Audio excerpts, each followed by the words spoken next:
So now wealth creation, and I mean the broad wealth creation, how to make the cake bigger. And so I am not one of those at all who subscribes to a university having a short-term view and making money in order to fuel its activities. That fails. Doesn't work. So for example, if you think you're going to make a huge amount of money out of patents in the university for the university, in my view, you're making a big mistake. And there are very few examples of it, so there we go. On the other hand, the university has lots of opportunities. So the university business model, apart from the human capital, in my view, is volume. Get lots of ventures going, volume, volume. Everybody, make a good deal, 5% of each one, and as many as possible, because it's impossible to judge which one will be successful, but the university has volume on its side. Just get it out. Right? So make what appears a good deal, but actually I would say is the only deal. And generate more of the goodwill. Because the biggest earner for my department, apart from research funding, is millions of free donations from the successful entrepreneurs. So I make millions of pounds every year free because I say, hey, listen, remember us? And those people had a good deal in some sense. They had a good education, good encouragement, and so on. So then they remember. If the university says, I want 50% and da-da-da, then they say goodbye, and they will leave you nothing. So volume, volume. So I think the business perspective of the university is good. Get a cut, but understand what your business, the best return for you is. Large company, great. You can be very successful, but it's amazing how large companies can also destroy technology. So there is always opportunity, fortunately. And they have their place. They can get the leverage, the volume, but they need this small company in order to succeed. In particular, it's the SME that has the growth potential. From a country point of view, big company, okay, very good, nice bit of tax, thank you very much, but actually in terms of cake size, not so good. It's the SME that gives you the growth. Important. But the startup spin-out, spawned out, whatever, is an important class, and the reason it's important because it's flexible. So it'll start with this product and that product and that product, run round, terrible problems, but eventually the flexibility will succeed. So what this slide is saying, the top part, is that you need everybody, right? You can't be just, so in our graduate association, we have people from Microsoft, we have people from IBM, we have people from their one-person company, it's all that. Now, if you look at Cambridge big successes, and I'm sorry if I keep on talking about Cambridge, and do not get too cross with me, do not get too fed up with me. Cambridge is just one place. There are many places which are wonderful.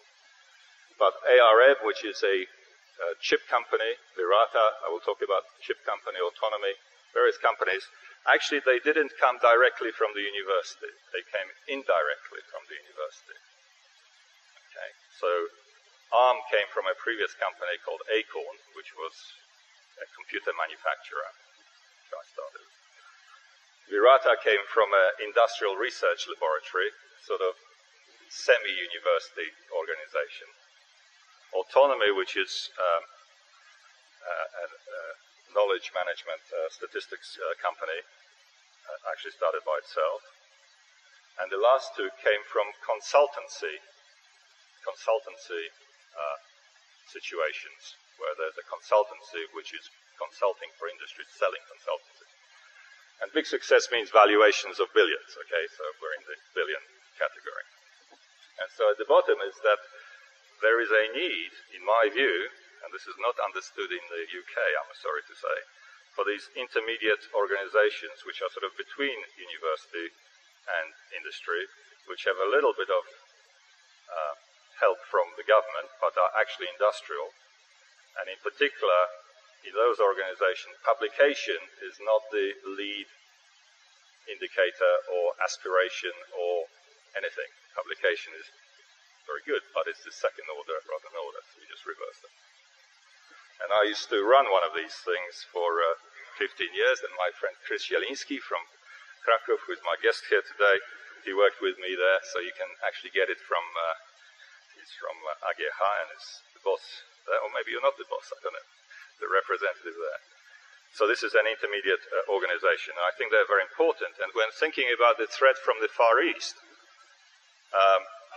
you know, they're building organizations of this type. And so there is a little bit of worry there. Well, this is a long list of headings that you need to consider when thinking of spin-outs. Fiscal, the most important one from the government is tax. The government is only really good for tax. Everything else, in a sense, is a little bit of subsidy, but tax. So in the UK, it's fantastic. The capital gains tax for this kind of business that we're talking about becomes 10% after 2 years. So the tax incentive. So Mr. Blair, thank you very much. Mr. Brown, thank you very much. And that's all you can do. Goodbye. But it's a very, very important one. It's better than in America. Happiness. Of course, history location model is very important, and I hope Camille's endeavors achieve that here. The team, you've got to have the quality people. I've already mentioned about the spin-out that it's independent. IPR, everybody seems to think that IPR is the main thing. It is, in my view, except for drugs, it is not. You have to be smart about IPR, and you will have to combine some, because IPR patents is very rare. You can assert, you can get a license back, license fee back. Very tricky. So IPR is a combination, and it's different for each company between a patent and very occasionally an offensive patent, although it's very expensive and you better know what you're doing. A defensive patent, which you can only do once you've got your product because it defends the patent. Trade secret, which is where you have a box and you don't say how it is done. So it's not a patent, but it's not easy to find out what you're doing.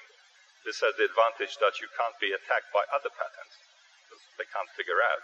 And you don't know whether you're breaching other patents. In fact, the answer is yes to everything, right? You are breaching other patents. You could be attacked by other patents. So if you have, and then the third part is you've got to publish, which stops other patents. Okay? So it's not patent happiness, patent headache, actually.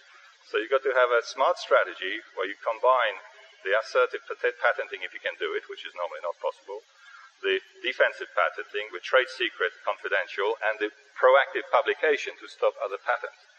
And the timing on all that is... And now don't mix up the patent position, as I describe it, with what you need to say to investors and what gives them comfort. Okay? You might have to have an appropriate story that you understand this, and this might give them a lot of comfort, and in order to show that you understand, you might have to do some patents, just for that reason, and it might be a very good thing to do, but don't kid yourself that you're going to license away and make lots of money. If life was as easy as that, there it is. Now, capital, venture capital, getting that right. Well, it depends on the project. Some require a lot of money, but remember, capital is a product. They're selling you a product called money, and it's a very expensive product. And the venture capitalists, they personally are trying to make money from you. So just remember that in your negotiations. And of course, if you don't need that product called money, then don't use it. And understand why you are doing your venture. Because sometimes it's better to sit in your garden in a shed doing your work with no funding, just your funding, than apparently take £1 million, and if you draw the graph, no shirt, finito. So be smart.